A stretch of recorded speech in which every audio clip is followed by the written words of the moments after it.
Hello बच्चों, स्वागत है आपका हमारे यूट्यूब चैनल में। आज हम स्ट्रेंथ ऑफ मटेरियल का एक इम्पॉर्टेंट टॉपिक पढ़ने वाले हैं, जिसके ऊपर से एसएससी जेईई में और गेट में दो क्वेश्चंस हमेशा पूछते हैं। टॉपिक का नाम है टॉर्शन, टॉर्क या ट्विस्टिंग मोमेंट, आप इसको कुछ भी बोल सकते हैं। देखो, सबसे पहले टॉर्शन का मीनिंग क्या होता है। जो मोमेंट मेंबर के लॉन्जिट्यूडनल एक्सिस पे हम प्रोड्यूस करते हैं, the moment produce about the longitudinal axis of any member is called as torsion. देखो, मेंबर में दो एक्सिस होती है, एक होती है अलोंग द लॉन्जिट्यूडनल एक्सिस मतलब अलोंग द लेंथ, और एक होती है उसको परपेंडिकुलर मतलब अलोंग द डायमीटर बोलो या अलोंग द लेटरल डायमेंशन बोलो, जिसको बोलते हैं हम ट्रांसवर्स एक्सिस। ट्रांसवर्स एक्सिस के अलोंग जो मोमेंट हम प्रोड्यूस करते हैं उसे बोलते हैं बेंडिंग मोमेंट। अगर किसी ने आपको सीधे सीधे क्वेश्चन में पूछ लिया the moment produce along the transverse axis is called as bending moment, the moment produce along the longitudinal axis is called as torsion और टॉर्क और ट्विस्टिंग मोमेंट। ठीक है, तो ध्यान में रखो, ये क्वेश्चन सीधे एग्जाम में पूछ सकते हैं। अब देखते हैं हम टॉर्शन का इक्वेशन क्या होता है। अगर हमको टॉर्क निकालना है तो हम कैसे निकालेंगे। टॉर्शन का इक्वेशन होता है T upon I P is equals to G theta upon L is equals to F S upon R. Symbol की मीनिंग थोड़ा आगे पीछे हो सकते हैं हर किताब के अंदर। सिंबल का मीनिंग क्या होता है ये आपको ध्यान में रखना जरूरी है। टी का मीनिंग होता है maximum torque in newton MM. IP का मीनिंग होता है पोलर एमआई। आईपी अगर आपको निकालना है कोई भी सर्कुलर शाफ्ट का, तो आप आई एक्स एक्स प्लस आई वाई वाई करके निकाल सकते हैं। आई एक्स का फॉर्मूला होता है pi by 64 D to the power 4, और आई वाई वाई भी सेम ही होता है pi by 64 D to the power 4। मतलब एक सर्कुलर शाफ्ट का आईपी आपको हमेशा इतना मिलेगा, pi by 32 multiply by D to the power 4। अब देखते हैं थीटा। थीटा का मीनिंग होता है एंगल ऑफ ट्विस्ट। थीटा को हम मेजर करते हैं हमेशा रेडियन में, थीटा को हम काउंट करते हैं हमेशा रेडियन में। तो 1 डिग्री का मीनिंग होता है पाई बाय 180 रेडियन। ये कन्वर्शन भी आपको याद रखना पड़ेगा। ठीक है, जी का मीनिंग होता है मॉडुलस ऑफ रिजिडिटी, एल का मीनिंग होता है length of shaft, F S का मीनिंग होता है शियर स्ट्रेस, और आर का मीनिंग होता है रेडियस ऑफ शाफ्ट।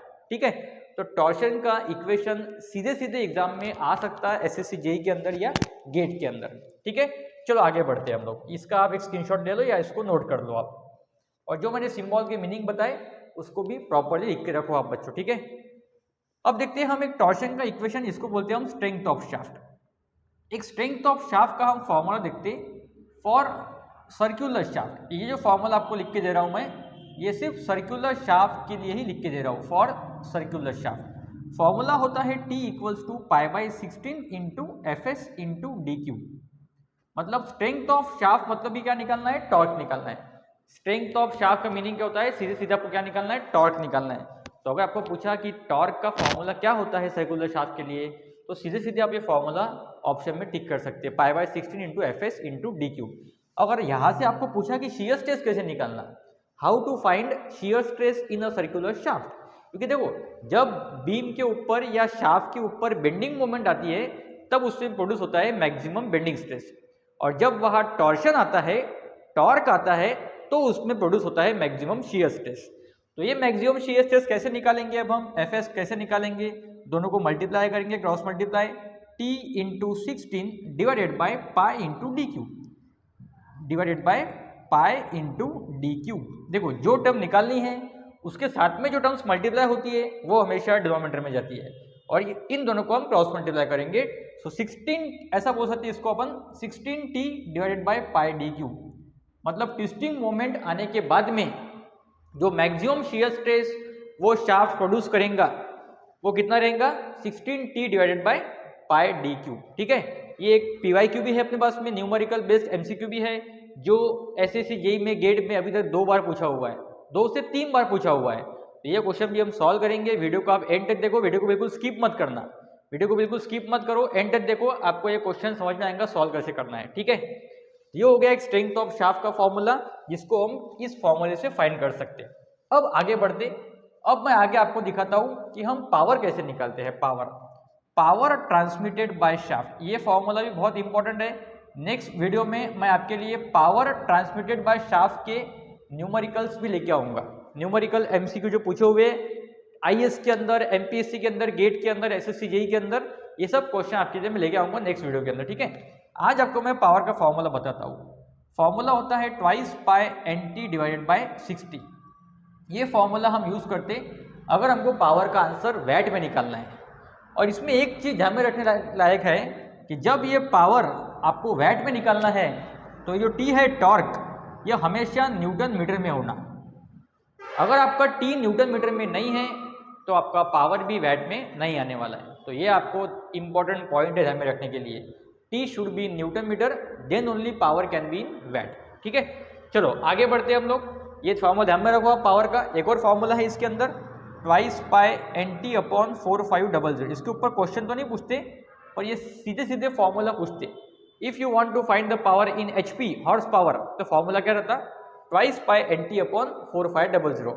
एक कन्वर्शन में याद रखे ना, 1 हॉर्स पावर मतलब 740 वैट। 1 हॉर्स पावर मतलब 740 वैट। चलो आगे बढ़ते ये क्वेश्चन की तरफ। आज ये एक क्वेश्चन कवर कर रहा हूँ, अगले वीडियो में पावर के फॉर्मूले के ऊपर से क्वेश्चन जो पूछे हुए वो लेके आऊंगा। ठीक है। A circular shaft is subjected to twisting moment torque, bending moment M। The ratio of maximum bending stress to maximum shear stress is. ये अपने को पूछा हुआ है। अब मैक्सिमम शियर स्ट्रेस का फॉर्मूला क्या रहता है वो तो अभी दिखाया मैंने तुम्हारे को। जब हम मैक्सिमम शियर स्ट्रेस कैसे निकालते हैं तो अभी दिखाया फॉर्मूला मैंने 16T upon pi D cube. 16T upon pi D cube. Maximum bending stress कैसे निकालते हैं, सिग्मा बी मैक्स। तो ये टॉपिक हम बेंडिंग स्ट्रेस में पढ़ते हैं ऑलरेडी। तो मैक्सिमम बेंडिंग स्ट्रेस का फॉर्मूला होता है 32M upon pi D cube. अगर आपको मैक्सिमम बेंडिंग स्ट्रेस निकालना है तो उसका भी वीडियो आपको जल्दी आएगा हमारे चैनल पे। बेंडिंग स्ट्रेस के रिलेटेड जो थ्योरी क्वेश्चंस है, जो न्यूमेरिकल है, वो भी हम जल्दी अपलोड करेंगे। तो मैक्सिमम बेंडिंग स्ट्रेस का फॉर्मूला होता है 32M upon pi D cube. अपने को क्या पूछा है? Ratio of maximum bending stress to maximum shear stress. मतलब बेंडिंग स्ट्रेस का फॉर्मूला हो गया 32M upon pi D cube, और ये हो गया maximum bending stress upon shear stress. तो शियर स्ट्रेस का फॉर्मूला हो गया 16T upon pi D cube. ये पाई डी क्यूब कैंसिल हो जाएगा। 16 1 जा 16, 16 2 जा 32।